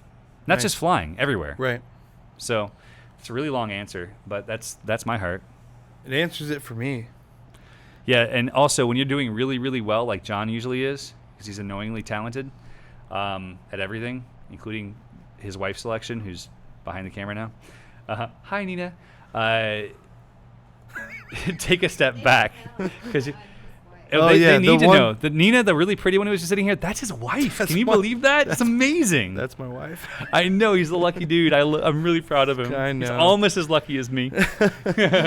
But I've called it before. I've already called it. I've been flying for a couple of months, and I've already had that situation where I just said, I'm not going to do it today. It's just not feeling right. Yeah, and that's okay. And totally the weather was fine. In fact, everyone who was up in the air was on the radio saying, "Man, it's smooth up here." And I just said, it's not for me. Yep. Not today. And there's nothing wrong with it. There's no shame in it at all. Yeah. There really isn't.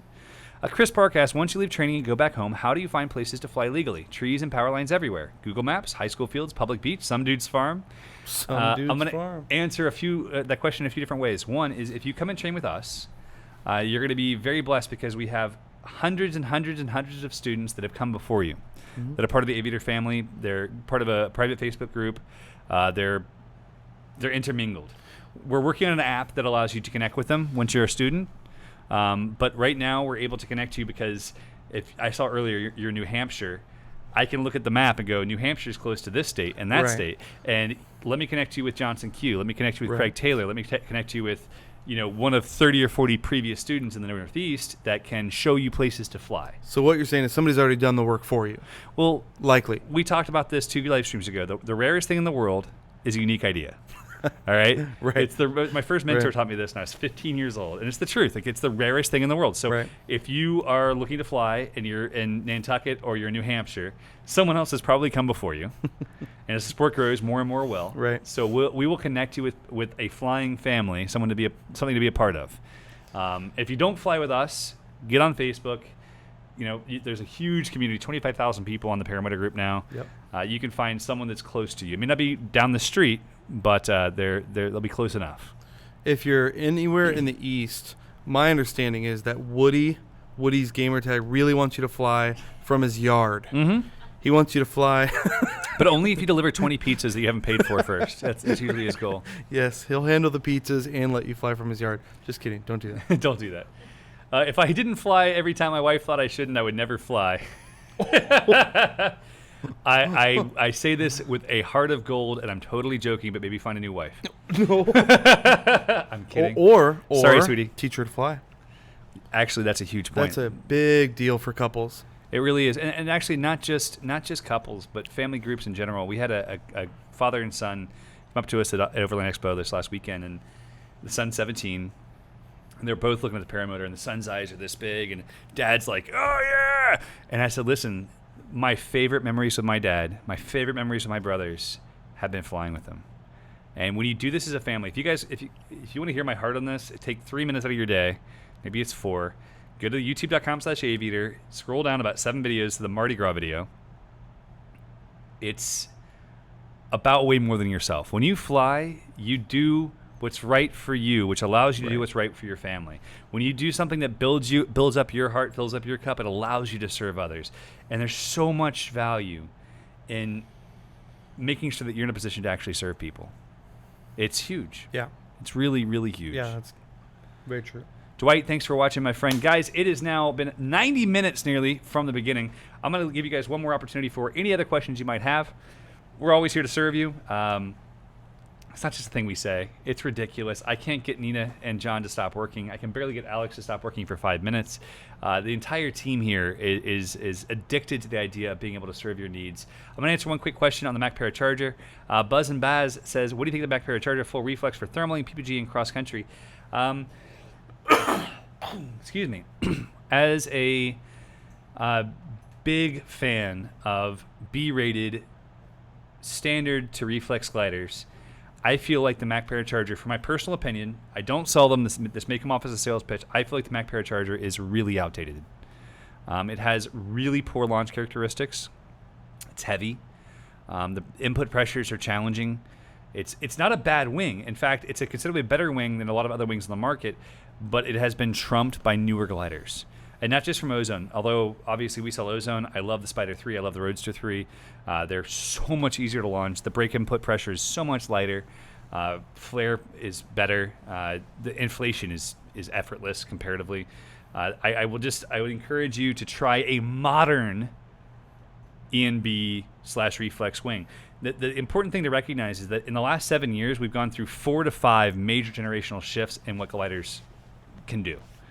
All right, and every new generation flips the script. The Charger was incredible 3 years ago. Incredible. Like, seriously, one of the sickest wings.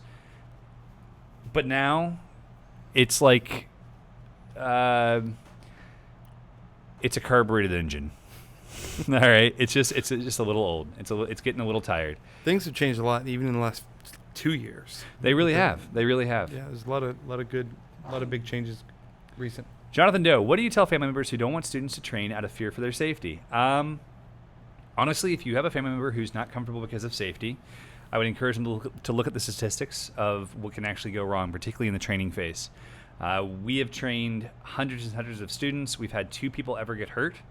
One of them took off and flew into a tree. The other one took off, went into oscillations, and flew into a marsh.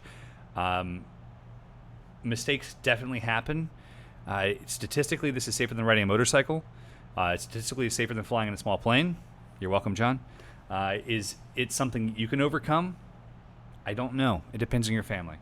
It depends on how deeply they care about your passions, and that's really up to you and your family's needs. I don't have the right answer for your family because I don't know your whole story. Yeah, it's not like you're asking them to let you fly a squirrel suit, one of the wingsuits. Right, and I've lost so many. I was in the skydiving community for many years before getting into this, and I've lost so many friends to base jumping and skydiving and wingsuits and things like that. When you compare it to the people who I've lost in paramotoring and paragliding, Right. And paragliding, by the way, far more dangerous statistically because Right. they're flying in turbulent air. It's just a big deal. I mean, yes, flying a paramotor is dangerous. I mean, you're doing something that's super freaking human. It's never going to be as safe as staying in bed and doing nothing. Which but, is fun. But what's the? It actually really sounds nice right now. I'm tired. It really is a big consideration Right. of what is your risk profile.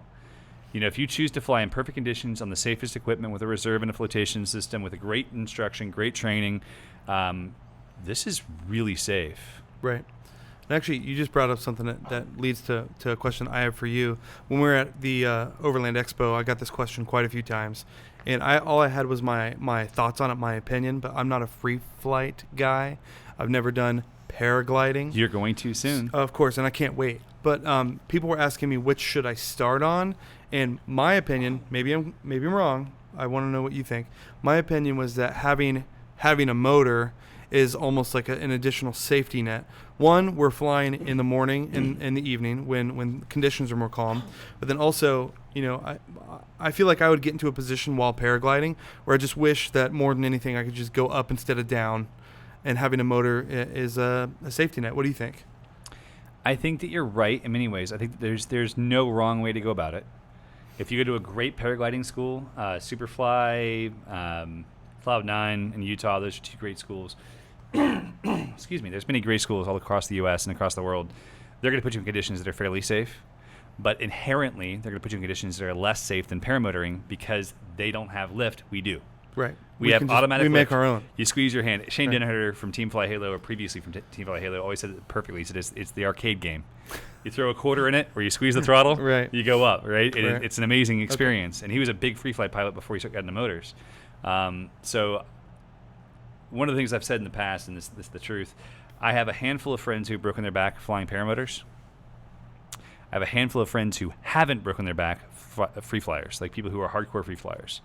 Whoa. Because they're flying in conditions that are not conducive to safety. Right. And they're pushing it. And I don't blame them. I do too. When I free fly, I scratch the edge. Yep. You know, obviously I'm using some with back protection, so are many of them. Yep. And they aren't bad accidents generally. They're you know, compression fractures that you can recover from quickly, but Right. it's something to keep in mind. It's something you want to have on your back when the treetops are getting closer. You want to have a Right. motor. Yep, absolutely. My opinion. Never trust a skinny chef Shane. I got get my name doesn't have anything to do with paramotors. Would love to fly soon. Can't wait. Love to have you, my friend. Bob Garber, I love your story about the Cessna 150. You're flying along 8,500 feet. Suddenly, the airframe twists and the door blows open. You went immediately into throttle lock and controlled the wing. Or control the airplane. It's a very important thing as you're learning to fly to get in that position. I remember I was 13 years old. I'm flying right seat on an IFR flight plane with my uncle in a twin Comanche, and we're flying over, like directly over MCO Airport in Class Bravo airspace. We're on an IFR flight plane, so we can't deviate. And all of a sudden, the door seal, bang, blows out in the door. It's a common problem on twin Comanches. And I'm flying. I'm PIC. I'm learning. And I jumped so hard. Yeah. And the airplane ducked down like 200 feet, and all of a sudden ATC comes on and goes, 8567 Yankee, you know, why are you descending? And I was like, oh, I'm sorry. So I totally understand. I got it back God. under control, but it took me a few seconds with that heart rate. That's scary. So, yeah, big That's deal. why you don't fly small planes. Eric asked about what I think about BGD wings. Actually, all right, so interesting situation. BGD, Bruce Goldsmith Designs. Bruce Goldsmith used to be one of the owners of Ozone, and he split off on his own. I don't know all the backstory. My understanding, he's a very good designer. I've only flown 2 of his gliders. I flew the first one, I believe it was the Luna. Then I flew the Luna 2. I flew the Wasp. I flew the Wasp and the Luna 2. I hated the Wasp. Terrible glider. for motoring. It had great glide, motor off. It was really efficient for a B-wing. I think it was the Wasp. And it was just, it felt like it didn't have enough pressure in it all the time, and it had no flare. And then I flew the Luna 2 when I was in Italy, and I really liked it. I didn't like it as much as the Roadster. It didn't have the turn characteristics and everything that you would have from a Roadster or Spider for a B-wing as well.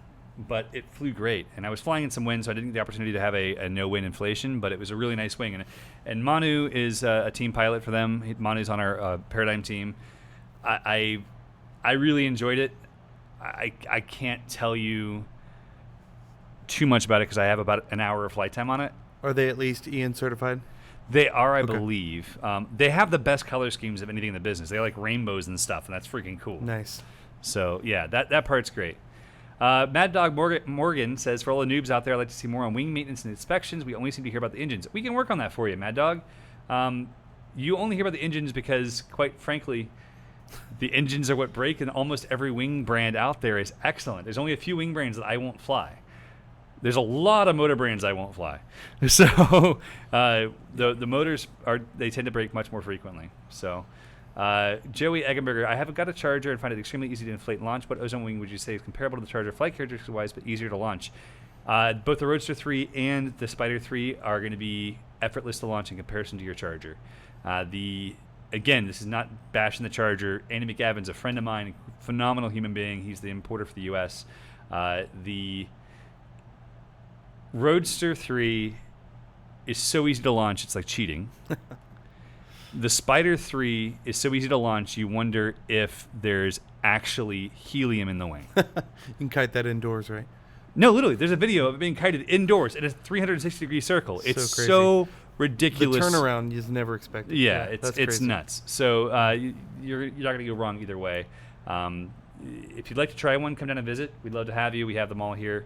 You're welcome to try them out. We also, I guess a couple plugs, 4 people per day from December 7th for 9 days. Oh, I have a graphic for this. Are going to be invited to come to Florida. If you'd like to come, Jeremiah Culp was our first guy to ask to come. Jeremiah, I'm glad you're here at the live stream right now.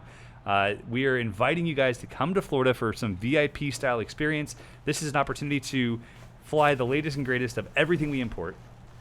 Motors, wings, helmets, reserves, flotations, accessories, you name it. You want to see the new, quadruple strobe that we might have that we haven't even thought about yet. By then, yeah. It doesn't matter. We're going to let you try everything for free.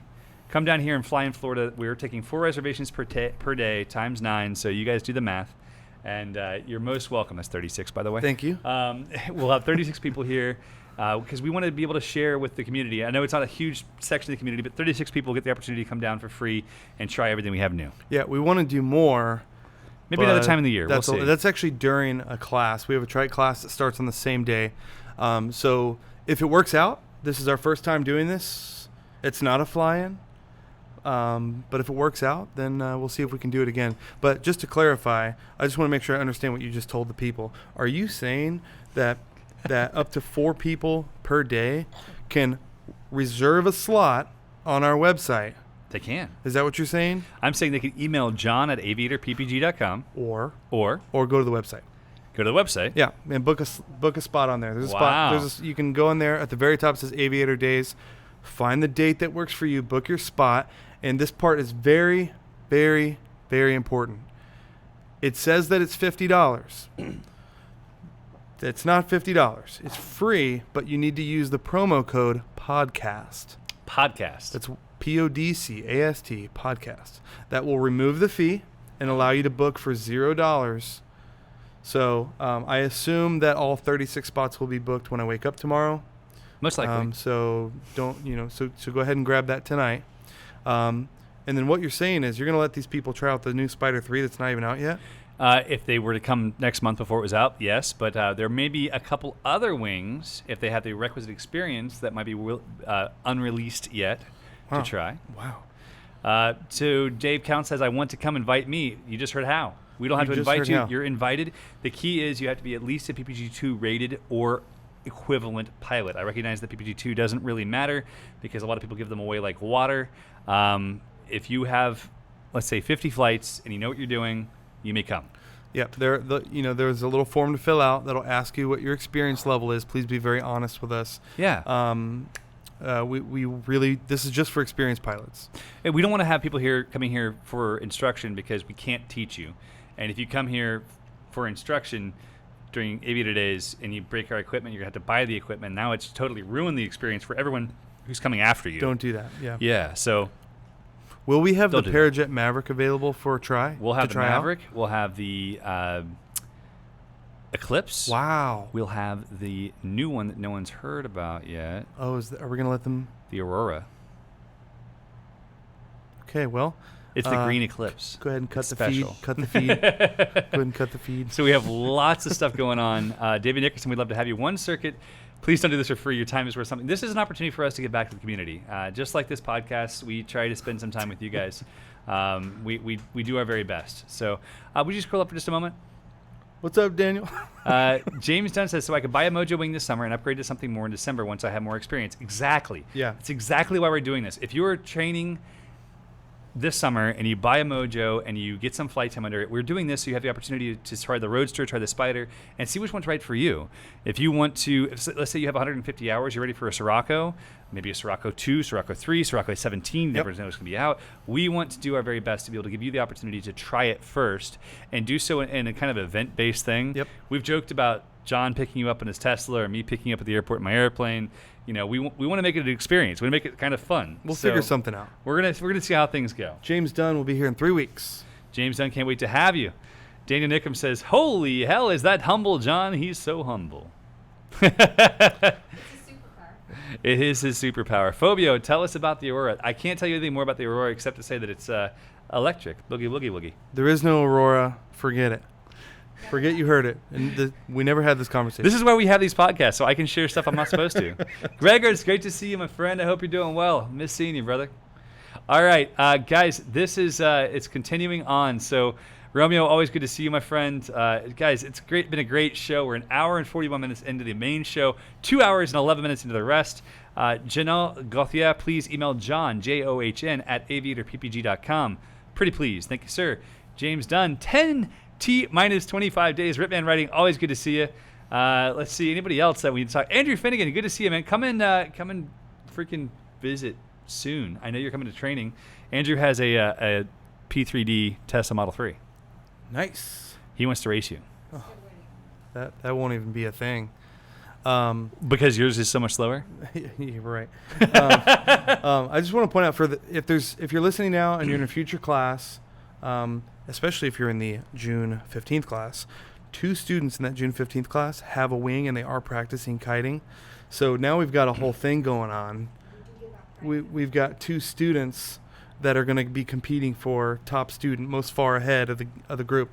So if you're in a class that's coming up, which I'm sure most of you are, please consider getting a wing. You're going to get a wing. You're going to start on a Mojo most likely. So why not buy a Mojo, learn how to kite that thing, and we'll get you in the air on like day 2. You'll be at least towing by day 2, which counts as being in the air. That's true. And one of the fun things that for us is we get to give away prizes to students, like you get T-shirts and stuff. It sounds silly, but like a little healthy, competition is rivalry. good. A little fun rivalry. rivalry. Yeah, real friendly. So if you come in already kiting, you will be in Kiting Wars by day 2. Yep. And if you win, you'll win some stuff. Speaking of which, guys, I would like to encourage each of you guys, either buy a Power Float if you don't have one. Power Float TB shirts are on our website. This could save your life.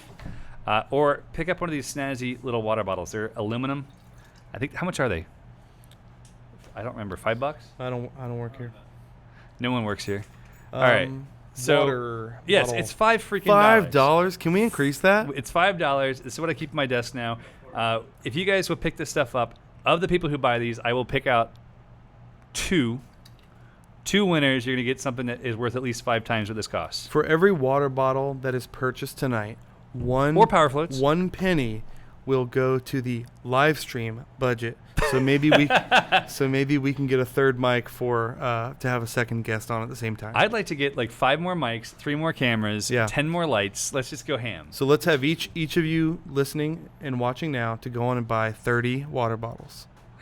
Well, you guys choose to do what you like to. We'd love to sell some water bottles simply because they're pretty snazzy. I didn't think they were big enough, But dude, this thing lasts me a long time. That's plenty of water. That's at least a gallon right there. Guys, to everyone who's watched, thank you so much. I can't see who it was, but I missed the Bad Apples fly-in too. I was so sad not to be there. It's one of my favorite fly-ins of the year. It truly is. Pablo Pyro, I'm sorry I missed you, my friend. And to everybody else who made it, Sandor, Daniel Nickham, brother, you're part of the family now, man. We just told your story a few minutes ago about you choosing not to fly, and I think it's a huge deal. I didn't name your name then, but now you're here. Being in that position where you get to be pre-flighting between your ears is huge, and I think that you should be proud of that, and you should continue to do that for forever and ever, even if you have the ugliest Corvette ever. It's bright yellow. Is it a Decepticon? It might be a Decepticon. All right, that's it, guys. We are 1 hour, 45 minutes in. This has been episode number 11 of the Ask Aviator podcast. I have to give a huge shout out to both John and Nina and Alex for being a part of the show. Thank you guys for helping carry me along so I didn't have to talk the whole time. Sure. And we'll look forward to next week, guys. Another glorious week ahead of us. And if you have any questions, again, email info@aviatorppg.com. Remember, 2 people who buy water bottles or power floats will receive something worth at least 5 times the value of the water bottle. Yep. And thank you very much for watching. We'll look forward to next week. Thank you, John. Go to the website and book your slot for Aviator Days. Boom!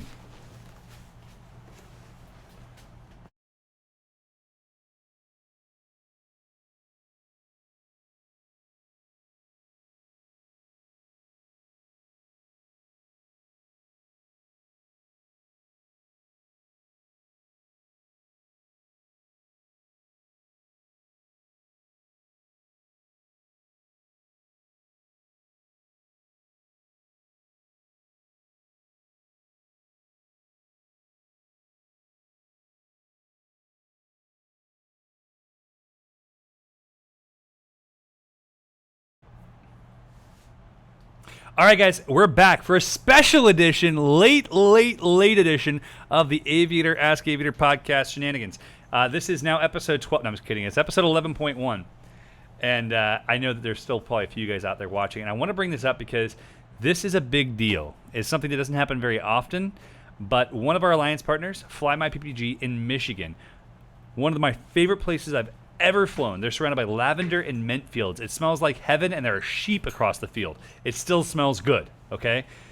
They have slots available in July, all right, and in August. And guys, this is not something that you should be like. This is not something you should wait on. If you are interested in learning to fly right now, please go see them. Justin Fox is one of the most genteel people you'll ever meet in your entire life. Their entire team is top notch. What you're going to get there is a very similar experience to what you'd have here with us. You'll be part of the Aviator family, and they're ready to teach you next month. Next month, okay? So go see them. They have lodging available on the field. They have one of my favorite restaurants with an incredible beer list just down the street. Great people, same equipment we train on, great experience, and it's available next month. Fly My PPG, FLYMIPPG.com. I meant to mention this earlier. I can't encourage you guys enough. Check them out. It's seriously worth your time. And if they have slots available for you and your family, your friends, fill them up right now, because I can guarantee you that in the next week or so, the rest of their season will be booked. I know that most of our alliance partners are fully booked throughout the rest of the year. This is a huge opportunity. We're booked aside from 2 seats in November and 1 seat in December. We're fully booked. Everyone else is too. Check out Fly My PPG. Talk to Justin Fox. He'll take great care of you. You're going to have a great experience. And that's it. Thanks, guys. Oh, last question. Just kidding. Fobio, he was just in last week's Fly My PPG class. Worth every penny. So glad to hear it. The throttle is being shipped to us from our supplier on Monday. It's going directly to our engineer to ensure for quality assurance. It will be here most likely within 8 to 10 days of Monday. So our new Aviator throttles are coming. Super excited. Can't wait to be out there. So guys, thank you very much. I'll talk to you very soon. Adieu and good night. See you next Tuesday at some time in the evening. So long.